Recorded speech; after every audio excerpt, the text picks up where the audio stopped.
Holy cow. Bill, Yeah. where do you want to start on the week? Well, I think that, all of the things that Americans are seeing in the aftermath of the inauguration are predictable. And, I have a lot of liberal friends, and I told them during the election, look, I understand you might not like Trump. I got it. Everybody's got it. All right. The guy is very, very flamboyant. Let's be kind, flamboyant. So you may not like his style. But if you vote for Joe Biden and if you get behind the progressive movement, you're going to get hurt. It's going to hurt you personally. And then most of them, I can't be worse than Trump. And I said, well, how is Trump hurting you? How directly is President Trump hurting you? Silence, crickets. We never had. Well, it's just the way he can. Yeah, all right, fine. So now Biden is doing exactly what the New York Times and Washington Post want him to do. This is a very important point that the legions of Beck listeners should consider. The country is being run by a man who craves approval from two newspapers, the Times and the Post. And that is how he's going to make his decisions. Those that's are frightening. the executive orders he's going to sign. And it's frightening to me because these two What makes you say that? Because that is a terrifying thought. I mean, Donald Trump craved approval as well, but at least he was craving the approval of the American people. What makes you say that about Biden? Because if you look at what Biden has prioritized in his first 2 days, it's all 100% based on Washington Post and New York Times editorials. He just went to his cabinet and said, I want you to look at the regulations that strengthen our agenda and play to our agenda.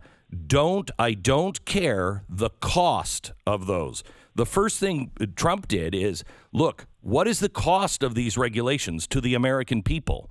And if it is costing the American people jobs or money, cut that regulation. Now it's just the opposite. I don't care what it does.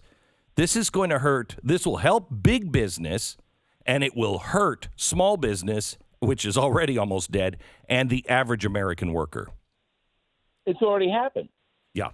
So I don't know down in Texas what's going on, but here on Long Island, we're okay. All right. Gas, a price of a gallon of gas gone up 12 cents. Since Why? Biden was Oh, elected. because of they know what's coming. Right. They say, okay, well, he's gonna conduct a war on fossil fuels, which he will, because the New York Times wants him to.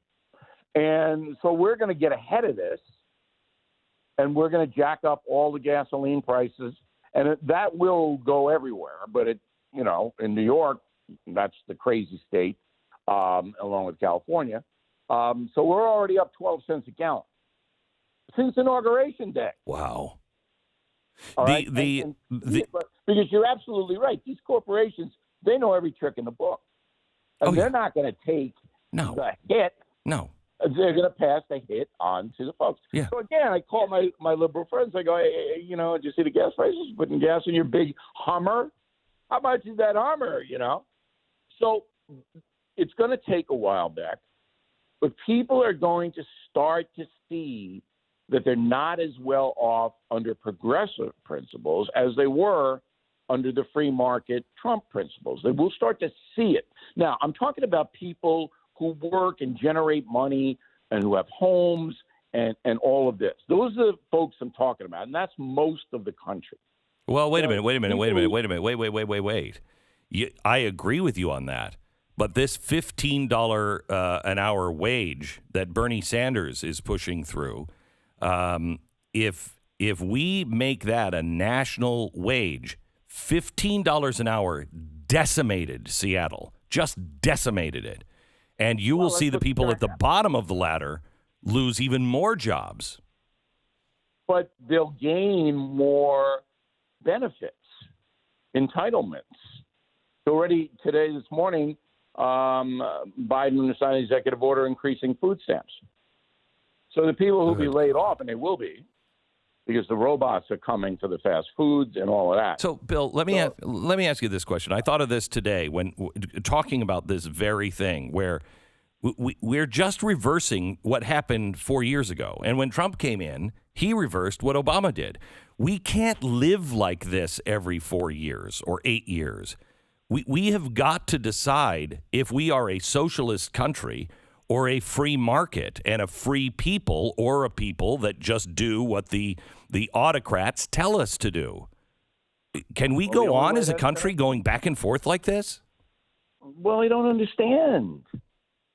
Most people don't understand the battle between free markets and socialism. They hear it, but do they know what it really is? No. But you're absolutely right that Obama is back.